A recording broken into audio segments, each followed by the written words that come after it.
Hello বন্ধুরা, আজকে আমরা ডিসকাস করব কোন দেশের পার্লামেন্ট কী নামে পরিচিত। আমি লিস্টটা দিয়ে রেখেছি, একবার ডিসকাস করে নিই। আফগানিস্তানের পার্লামেন্টকে কী বলে? শোরা। ফ্রান্সের পার্লামেন্টকে ন্যাশনাল অ্যাসেম্বলি। জার্মানির পার্লামেন্টকে বুন্দেসট্যাগ বলে। লোয়ার হাউসটাকে বুন্দেসট্যাগ বলে। লোয়ার হাউস মানে আমাদের যেখানে লোকসভা। ভুটানের পার্লামেন্টকে কী বলে?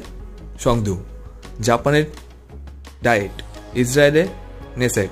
নরওয়ের স্টটিং। পোল্যান্ডের সিজিম। স্পেনের ক্রোটেস। সুইডেনের রিক্সড্যাগ। রাশিয়ার ডুমা। ডেনমার্কের ফলকেটিং।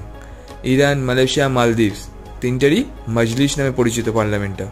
পাকিস্তানের পার্লামেন্টকে কী বলে? সেনেট।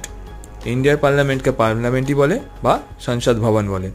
বাংলাদেশের পার্লামেন্টকে জাতীয় পার্লামেন্ট বলে। তো বন্ধুরা, আমি এখানে ইম্পর্টেন্ট যেই পার্লামেন্টগুলো আছে সেগুলো আমি দিয়ে রেখেছি। আশা করবো ভিডিওটি ভালো লেগেছে। যদি ভালো লেগে থাকে চ্যানেলটি সাবস্ক্রাইব করে দিও। ধন্যবাদ।